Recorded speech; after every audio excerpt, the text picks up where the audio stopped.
Now, kids, I wasn't lying when I said you guys are having Arby's.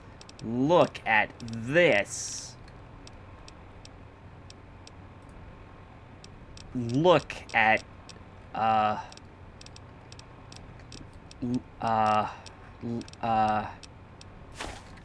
look at this. We are eating up tonight.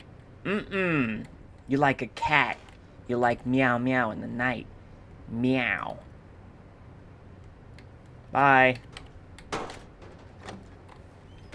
You know, ChestBreach, we did good today. We did good. I mean, in the past we did a lot of bad, but today we did good. Is he just gonna walk there? He's not gonna teleport like he usually does? Meet Virgil near Cottonwood Cove and scream at him. It's beautiful out here, right? This nice little cavern is the temporary home of one Marcus Scribonius Libodrusus, an important man given his responsibility. Slaves. Unbeknownst to his comrades, Drusus has been engaged with unsavory elements that happen to be in the employ of Marco. Lining your pockets is a capital offense in Kaiser's Legion, along with everything else. But corruption makes it more capital? Recently, Drusus has had second thoughts about his past exchanges. So it's high time he's reminded of his obligations. Let's dance. I'm gonna get in his hole.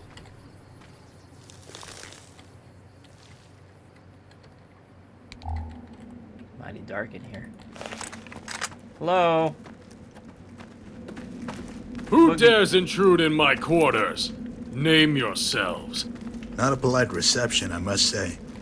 Is the hammer necessary? I think you're making my friend nervous. By Mars, if you don't identify yourself, I'll bludgeon you and that other renegade into a bloody pulp. I go by Virgil, but that's not really germane to the discussion. See, Drusus, I answer to a certain Marco. You might have heard of him. You listen, profligate. I am done dealing with Marco or his lackeys. I do not answer to lawless scum. Scum. That's harsh, Drusus. Harsh. You might not deign to speak with us now, but I seem to recall you happy to accept our captives a few months ago. I can't. The speculators are investigating. If they know I dealt with you, I'll be scourged and crucified like a low criminal. But you are a criminal. You should have embraced it. Believe me, life is so much simpler and fulfilling. Better than all this stilted soldiering. I will never yield. Oh. God. Damn. Jeez. Requiescat in pace, Drusus. He couldn't accept the change rendered by his choices. Now, where have I heard that before? Barney? If you're poised to lose some witty retort or just good old-fashioned vitriol, save it for just a touch longer. Too late. My business here is settled, so I must depart for Frosto. If you wish to join me, go to the Northern Passage and we'll make final preparations. Oh, and please leave any accompanying rabble here in the Mojave. Marco instructed me to bring you and no one else. See you there. Alright. Here we go. Business as usual. He didn't shoot the head, though.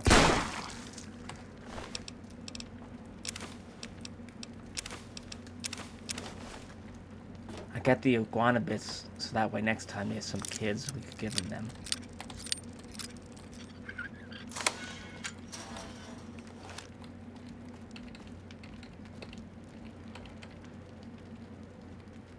Alright. Butte. Butte. Whoa, it goes deeper. Oh, it's a bed. Alright. So let's go there. I'm gonna tell ChestBreach to just chill out. It's gonna be a super one for McDunfer. Alright, man. Listen. Come on down, Atomic Wrangler. 50% off bar mitzvahs. Okay, well that's a pretty good deal, so you should probably go back and spread the word. Are you sure? Yeah, I'm sure. Well, you know where I'll be. You should come on down sometime to the Atomic Wrangler. Oh, okay, great, thanks. Come on down the Atomic Wrangler. We got quest mods 2 for 1. Oh, okay, thanks. All right, let's rock and roll. Yes? rock and roll. I'm ready to leave. Actually, I need more time. What can you tell me about Marco? Alright, let's do these. I suppose in a strange way he's not much different from you, Courier. He was forged in violence, reborn a survivor. He's not exceptional in any physical sense, nor is he the most intelligent man I've met. I suppose it's his will that sets him apart. There have been times when most men would have succumbed to defeat or even death, yet Marco won in the end. He told me about the time he was captured by raiders back east. They ate Marco's comrades and forced him into servitude. He went along with it, ingratiating himself with the leader and even proving himself as a capable cook. The raiders grew to trust him. He was eventually offered the chance to join their ranks, on the condition that he prove his ability to kill without hesitation. While he had certainly killed before, this was different. He was ordered to slaughter the family of a random farmer, a fellow by the name of Randall. Oh. Given your history with Randall, I have no doubt he's told you what transpired. Marco killed them all in front of Randall in gruesome fashion. The slavers' leader was so impressed that he made Marco his right-hand man. Marco soon exceeded all expectations as a raider. It seemed as if Marco had assimilated into this new lifestyle with no regrets or grudges, for a time. Then, they ran into a rival group of raiders. Go on. On the eve of their battle, Marco sedated the leader and carried him to the rival encampment. With a rapt, surprised audience in full view, Marco blinded, castrated, and paralyzed his leader, then announced his intentions. He declared himself leader of the rival tribe and would face anyone who thought himself more worthy. None challenged him. With his intimate familiarity with his original clan's tactics, Marco led his men to an easy victory. The fate of the captured raiders was grim. Most were blinded, emasculated, and crippled, much like the leader. Additionally, they were disemboweled. For days, Marco allowed his dogs to feed on the entrails of the dying men, taking care to ensure their survival long enough to extend the agony. They all died eventually, except the leader. He had a much worse fate. They say Marco carted him about for years, caged like an animal. He was a living reminder that crossing Marco could bring a fate far worse than death. No one ever questioned him. Do you ever feel guilty about running with Marco? Surely you've seen and done awful things. Sure. Marco always said, man is the measure of all things. In this world, you make your own law for yourself and those closest to you. Talking about right and wrong is delusional and self-indulgent. If you had traveled and seen what I have, you'd appreciate the truth in this. Seen towns where they ate people but wouldn't let the women out in public for fear of immorality. Other places, they killed kids for stealing food. Deep down, everybody has an idea about what's right. Sleeping with another man's wife? It's okay, she's unhappy. How about robbery? Oh, they're rich. Marco taught me to look within, trust my own instincts, and most importantly, to do what it takes to stay alive. He always looked after his people. So to answer your question, I don't feel guilty. There ain't no heaven or hell, just this rock. And I'll get mine while I'm here. From hearing you right, you seem to embrace being the bad guy. Yeah. I want to know what a feet-sniveling worm coined the term bad guy. Probably some spineless wretch who relied on stronger men for his safety. You know what bad means to me? It means you're strong, you endure when others listen to that pussified voice inside, lay down and die. I don't know about your world with all its nations and laws, but in my world, good is raw flesh that's stripped and eaten by the hungry. What would you do without a few bad men around? No job for starters. You're only as good as the man across from you. It's what builds you. You've smoked a few lowlifes and now you're supposed to be special? You're just another meatbag with an expiration date. The hubris of it, to call me bad. There will come a time when you'll wish you had more bad in you, because good lets you down in the end. It's all about Sergio. I have a hard time believing that Marco was close to his brother. Why wouldn't it be about Sergio? Even bad men love their brothers. You might say their mutual interests made them closer. You're not completely off base, though. Before Sergio was killed, Marco had already heard some of the stories coming out of the Mojave. People talked about some courier who was all but unstoppable. A veritable force of nature by all accounts. That didn't sit well with Marco. I guess on some level he wants to prove that you're no better than the rest of us mere mortals. Or at least not better than him. You've been riding high since you ducked the Reaper. Maybe too high. If you aren't careful, you'll get a nasty lesson in mortality soon enough. Why did Marco send you? Why didn't he just come and face me himself? What's your background? Where'd you get the Pip-Boy? Let's ask that. It was given to me when I came of age, so very long ago. Though it's unsightly and cumbersome, there's no questioning its value. The targeting alone has saved my skin more than a few times. Of all the paths I've walked, all the trials I've endured, it's been constant. Yes, this Pip-Boy is better than a loyal hound. Certainly superior to a wife. God, it's not even close. Wait, you grew up in a vault? Do you find that remarkable? Most people have rather strong assumptions about vault dwellers. We're all naive, agoraphobic shut-ins, right? Some of them never adapt to the outside, but me, I never liked being trapped. As a boy, I constantly dreamed of life beyond the vault. I escaped through literature and comic books. Never cared for school itself. My father punished me, even destroyed my books. I didn't care. I could paint grand vistas in my mind, climbing to the highest peaks while taking in real sunlight, breathing unfiltered air. My father hated his lot in the vault, working maintenance. He hated even more that I was content to spend my time withdrawn from his world. He drank a lot, beat me and my brother when things boiled over. Overseer was a real traditional type, didn't want to interfere, so nothing changed. Dad had plans for me. Maintenance and repair in the vault, an auspicious occupation. I probably would have killed myself if I'd stayed in that vault. How'd you escape? When I was 13, the water chip gave out, so we had to make contact with the outside. I wanted to leave with a scouting expedition. Dad said no. I planned on sneaking out with my kid brother. Couldn't leave him with Dad. I got caught, and the old man pummeled me unconscious. I ended up in the infirmary. Dad wound up in his cell. Didn't last, though. Overseer released him the next day. He had critical skills. You see, I found that life is a series of epiphanies. Some are minute, others hit you like a freight train. I had a big one in the infirmary. I realized that the rules would always work against me in my dreams. Somebody with money or power pulls the strings, snuffs them out. It was that realization that finally pushed me over the edge. Or made my balls drop. One night I picked up Dad's bat and bashed his kneecaps. He cried like a little girl, apologized and confessed till he was hoarse. My stepmom stayed out of it. She was a timid soul. I told them that me and my brother were leaving, and that they shouldn't bother trying to find us. Dad just sobbed and nodded.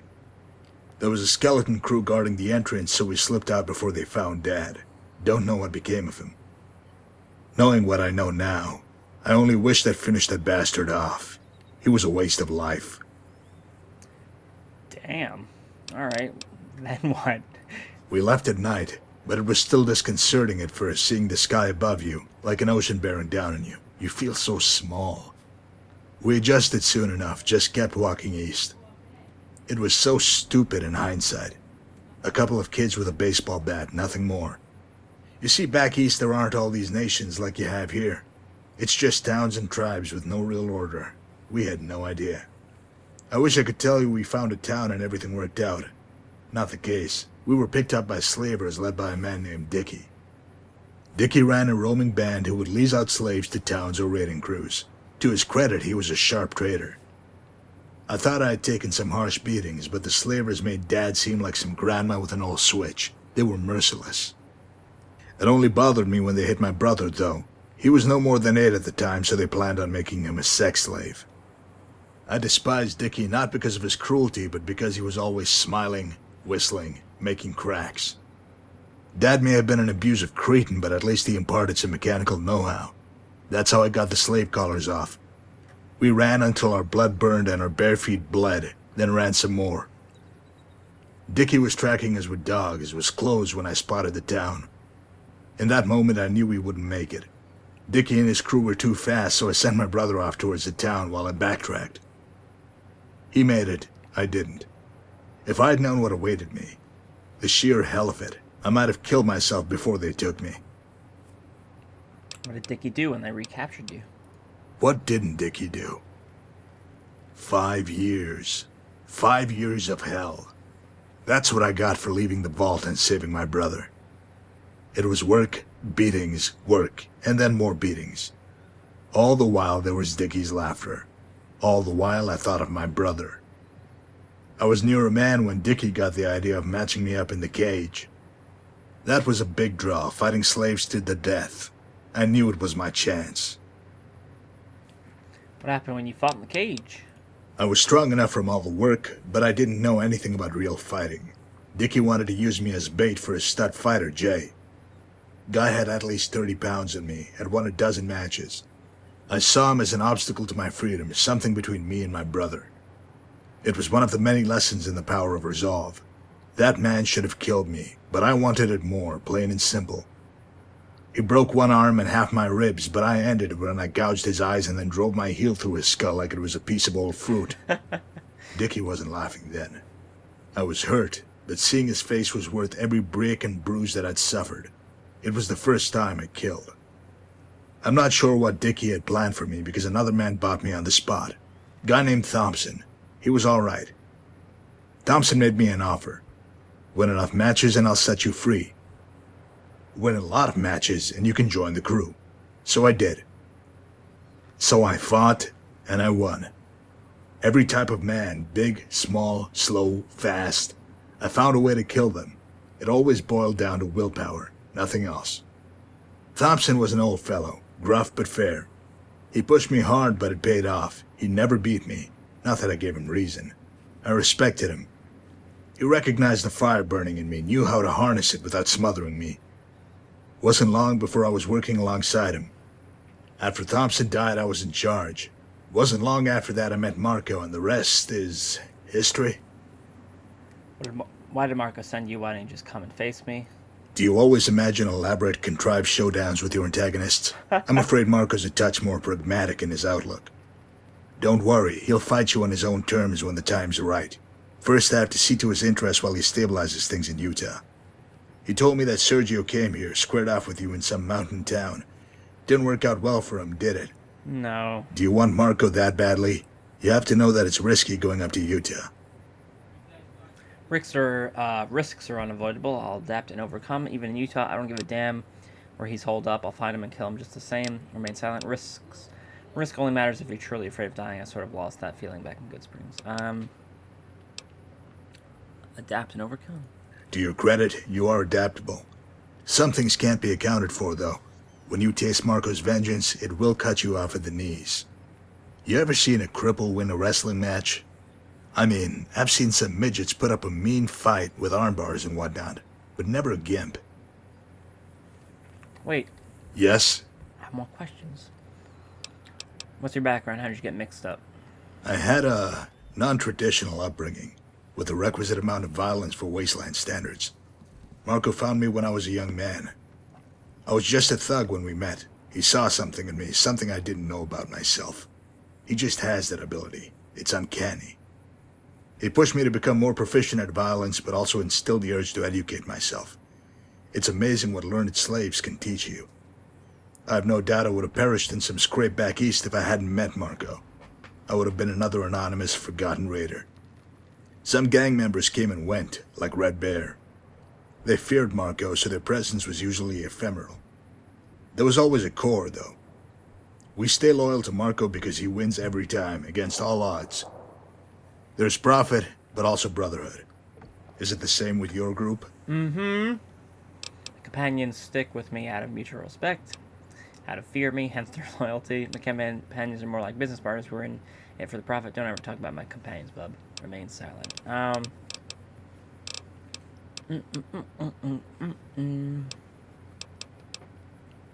Sure.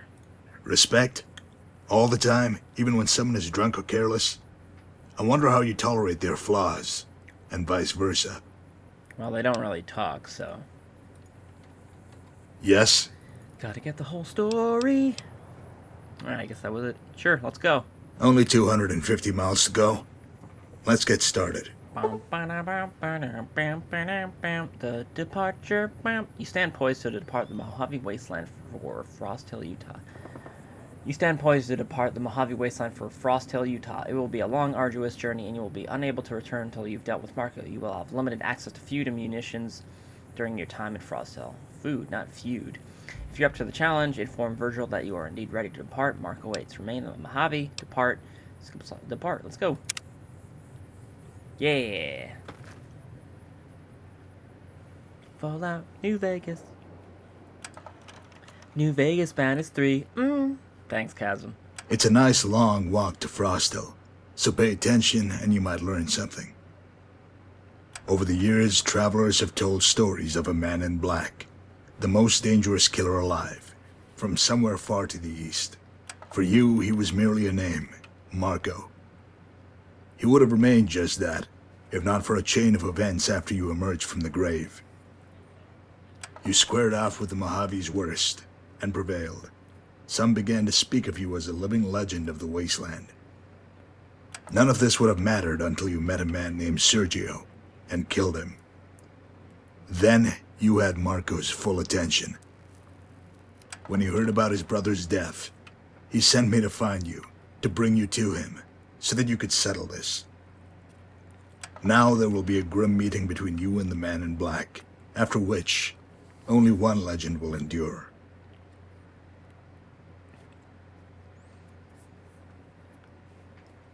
Well, we made it. Don't you love that clean mountain air? Breathe it in, savor it. Do you have anything you want me to relay to Marco? Tell him that I'm come for him. Tell him I look forward to our meeting. We have a lot to talk about. Tell Marco he's a fucking dead man. Looking forward to it. More than you know, perhaps. No doubt he shares your enthusiasm for spirited discourse. Goodbye, Crier. Virgil is left for Marco's encampment. It is uncertain if your paths will ever cross again. Oh, Virgil. You lovable loofah.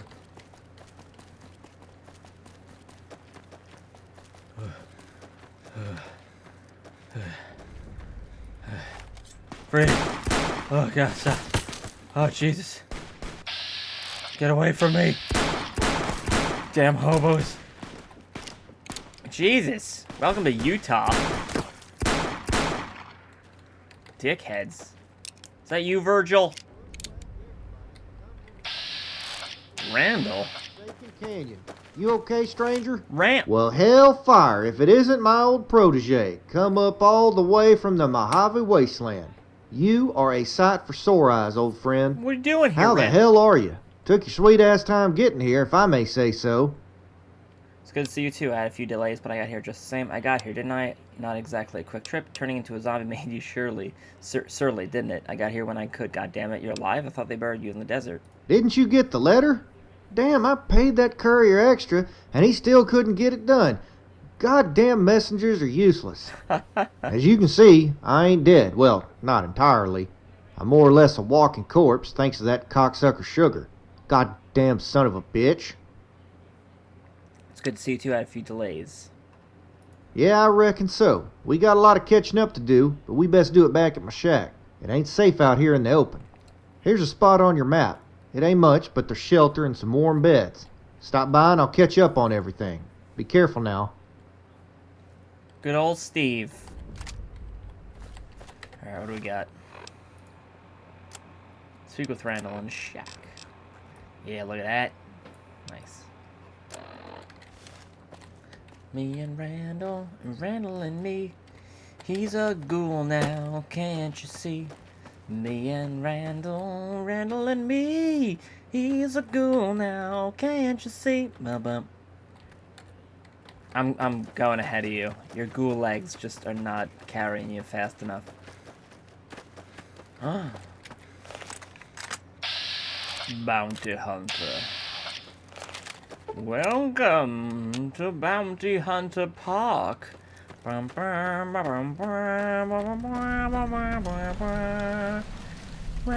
and Associates. Have you seen that tower on the strip all lit up? You can see it for miles.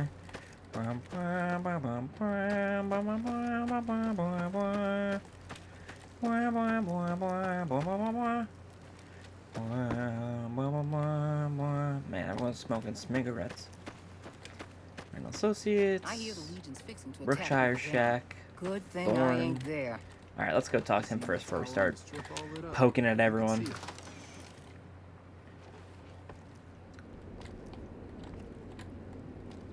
It's the second Ford. Just give him a second. Don't gotta get all angry at me looking.